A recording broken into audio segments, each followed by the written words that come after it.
નમસ્કાર વિદ્યાર્થી મિત્રો, MK ઇંગ્લિશ ચેનલમાં તમારું સ્વાગત છે। આજે આપણે એક મહત્વના ટોપિક વિશે અભ્યાસ કરવાના છીએ, જેનું નામ છે change the voice. Change the voice ની અંદર આપણે કર્તાને કેવી રીતે કર્મના સ્થાને લઈ જવું અને કર્મને કેવી રીતે કર્તાના સ્થાને લાવવું, આ દરેક બાબતો આપણે ઝીણવટપૂર્વક જોઈશું, જેથી કરીને આપણે જ્યારે પણ પરીક્ષાની અંદર આ પ્રશ્ન લખતા હોઈએ ત્યારે એની અંદર જરાય પણ મિસ્ટેક ના થાય એનું ખાસ ધ્યાન રાખ્યું। તો ટોપિકનું નામ છે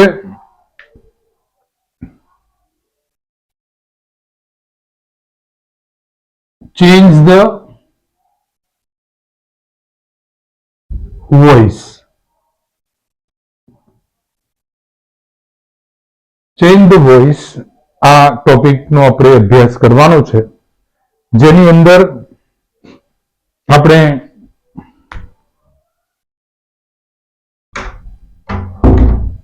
કર્તા કેવો હોય અને કર્મ કેવું હોય તેનો અભ્યાસ આપણે કરીશું। તો સૌપ્રથમ તો અંગ્રેજીની વાક્ય રચના લખીએ। વાક્ય રચના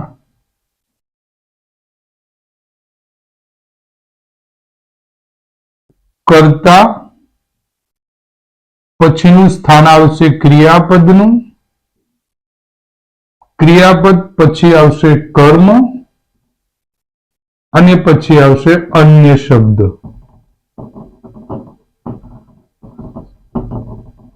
તો જ્યારે આપણે એક્ટિવનું પેસિવ કરતા હોઈએ ત્યારે આ કર્તા જે છે અંગ્રેજીમાં સબ્જેક્ટ એ કર્મના સ્થાને જશે, એટલે કે આ કર્તા આપણે અહીંયા લઈ જઈશું કર્મના સ્થાને, અને જે કર્મ છે એ આપણે કર્તાના સ્થાને લઈ જઈશું। પણ પ્રશ્ન એ છે કે વાક્યમાં કર્તાને શોધવો કઈ રીતે, વાક્યમાં કર્મને શોધવું કઈ રીતે?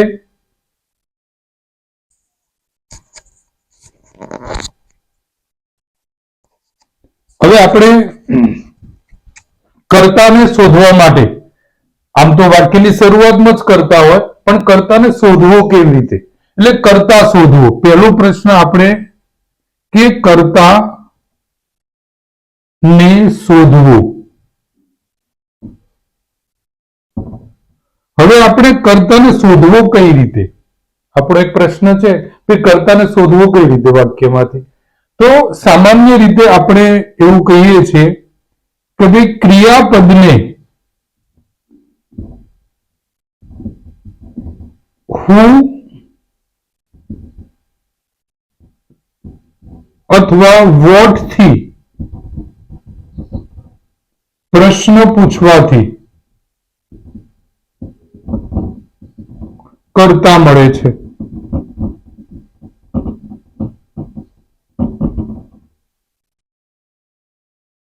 એટલે આપણે ક્રિયાપદને પ્રશ્ન પૂછીએ હું અને વોટ થી તો આપણને કર્તા મળે। હું મનુષ્ય જાતિ માટે છે અને વોટ નાન્યતર જાતિ માટે છે। એ સિવાય પણ બીજું એ પણ ધ્યાન રાખીએ કે ભાઈ ક્રિયાપદની પૂર્વે કર્તાનું સ્થાન હોય છે।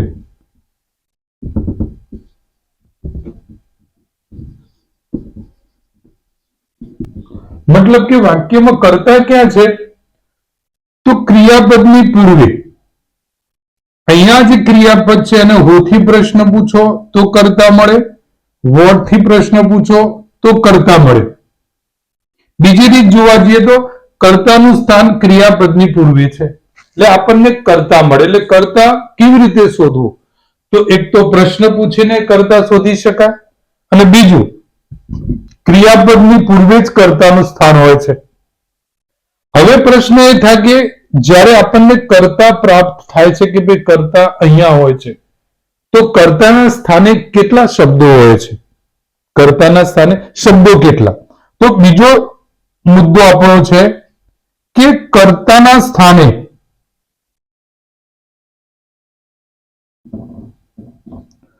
શું હોઈ શકે? પ્રશ્ન કે ભાઈ કર્તાના સ્થાને હોય શું?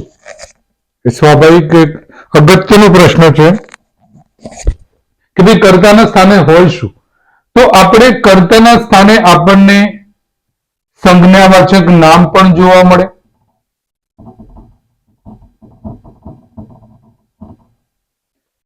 અહીંયા સંજ્ઞાવાચક નામ પણ હોઈ શકે છે, જેમ કે મહેન્દ્ર, રાજેશ, પરેશ, આવા સંજ્ઞાવાચક નામ હોઈ શકે. બીજું, જાતિવાચક પણ નામ હોઈ શકે.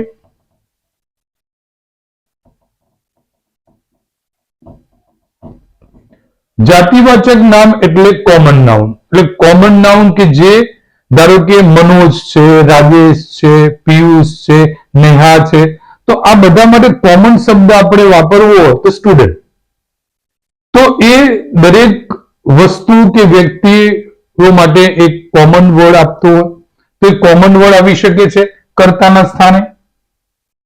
બીજું, વિશેષણ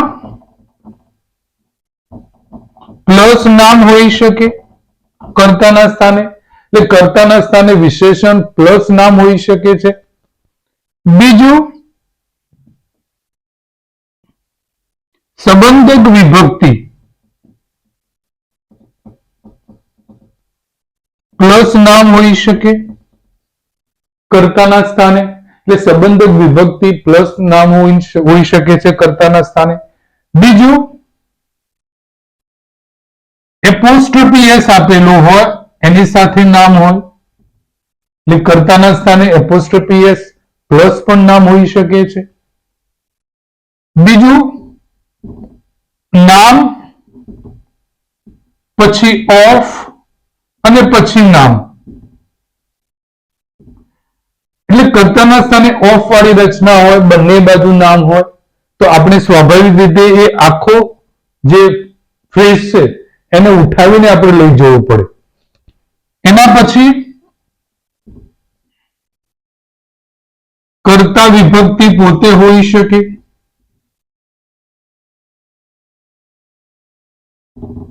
કર્તા વિભક્તિ એટલે I, we, you, he, she, it, they, એટલે કર્તા વિભક્તિ પોતે હોઈ શકે કર્તાના સ્થાને.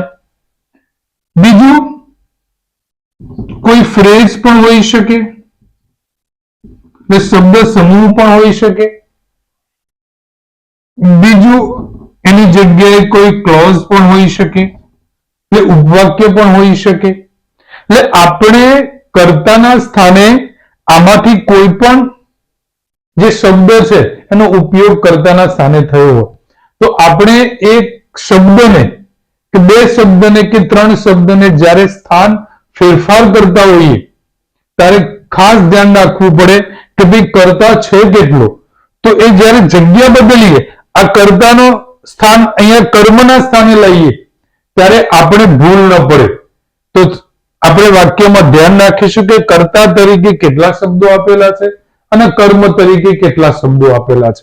એટલે આ જે લિસ્ટ જે છે કર્તાના સ્થાને શું હોઈ શકે, આને આ જ વસ્તુ કર્મના સ્થાને પણ ઉપયોગ થાય, માત્ર આ વસ્તુ બદલાય કે ભાઈ કર્તા વિભક્તિ છે એ કર્તા વિભક્તિની જગ્યાએ કર્મ વિભક્તિ હોય, તો જ્યારે કર્તા કર્મના સ્થાને જાય કે કર્મ કર્તાના સ્થાને જાય ત્યારે આપણે સિવાય આ જે કર્તા વિભક્તિ અને કર્મ વિભક્તિ હોય એના સિવાય કોઈ શબ્દમાં ફેરફાર થતો નથી, એના એ શબ્દોનો ઉપયોગ થાય.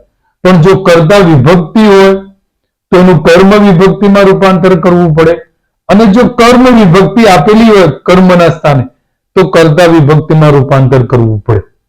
એટલે સૌપ્રથમ તો આ ધ્યાન રાખવું પડે કે કર્તા સંજ્ઞાવાચક નામમાં તમે જોયું કે કોઈ નામ આપેલું હોય, એનું કોમન નાઉન આપેલું હોય, એટલે આપણે કર્તા અને કર્મનું સ્થાન જ્યારે બદલતા હોઈએ ત્યારે શબ્દ એ સ્થાને રહી ના જવું જોઈએ. હવે આ તો કર્તા શોધ્યો, હવે આપણે કર્મનું સ્થાન કે કર્મનું સ્થાન શું, કર્મ શોધવું.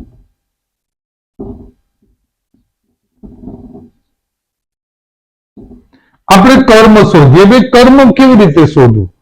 તો કર્મ શોધવા માટે ક્રિયાપદને whom કે what થી પ્રશ્ન પૂછવાથી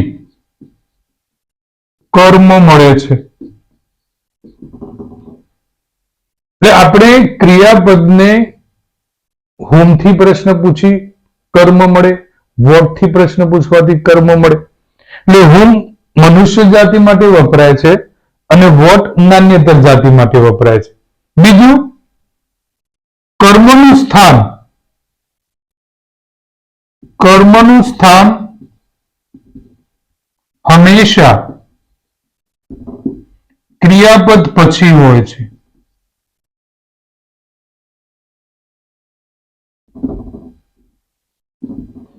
એટલે કર્મ ક્યાં હોય? તો વાક્યમાં ક્રિયાપદના પછી. આ જે જગ્યા છે આ ક્રિયાપદ છે, એના પછી કર્મ છે. કર્તા અને કર્મની જગ્યા બદલાય, બીજા કોઈની પણ જગ્યા બદલાતી નથી વાક્યની અંદર. જેમ તમે તો જાણો છો કે લગ્નની અંદર વર અને વધુ મંડપની અંદર હોય તો જ્યારે ફેરા ફરતા હોય ત્યારે માત્ર એ બે જણ જ ફરતા હોય, બીજું કોઈ બ્રાહ્મણ પણ હંગાતે ના ફરે, બીજું એના મમ્મી પપ્પા છે એ પણ હંગાતે ના ફરે કે લા મારી દીકરી મારો દીકરો એકલો છે તો લા હંગાતે બે ઓટા મારી દો, એવું ના હોય.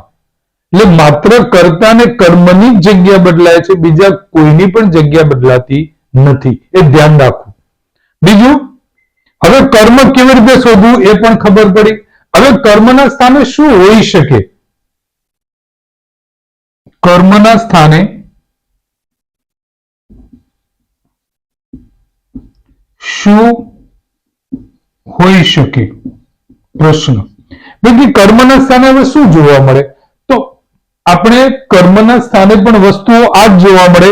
સંજ્ઞાવાચક નામ હોય, જાતિવાચક નામ હોય, વિશેષણ પ્લસ નામ હોય, સંબંધક વિભક્તિ પ્લસ નામ હોય, એપોસ્ટ્રોફી એસ પ્લસ નામ હોય, નામ પ્લસ ઓફ પ્લસ નામ આપેલું હોય.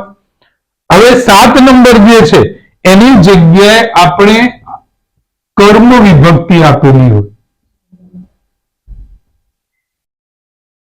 કર્મ વિભક્તિ એટલે કે મી, અસ, યુ, પછી હિમ, હર, ઈટ અને ધેમ, આ કર્મ વિભક્તિ હોય. એટલે જ્યારે કર્તા અને કર્મ વિભક્તિઓ આપેલી હોય ત્યારે એ શબ્દોમાં ફેરફાર થાય, બાકી કોઈ પણ શબ્દની જગ્યા બદલતી વખતે ફેરફાર થાય નહીં. બાકીના બધા શબ્દો એમના એમ રહેશે. એટલે કર્મના સ્થાને પણ આ જે 9 ટોપિક છે 9 ટોપિક જ આપેલા હોય. એટલે વિદ્યાર્થી મિત્રો, જ્યારે પણ તમે એક્ટિવ નું પેસિવ કરતા હોય ત્યારે ખાસ ધ્યાન રાખવું કે વાક્યનો કર્તા કયો છે અને વાક્યનો કર્મ કયો છે. હવે કર્તા અને કર્મ શોધ્યા પછી આપણે હવે આગળ શું કરવાનું એ આપણે વિડિયો લેક્ચર જે બીજો પાર્ટ 2 છે એક્ટિવ પેસિવનો એ જોઈશું, જેથી કરીને આપણને વધારે ખ્યાલ આવે કે આગળ કેવી રીતે અભ્યાસ કરવો છે.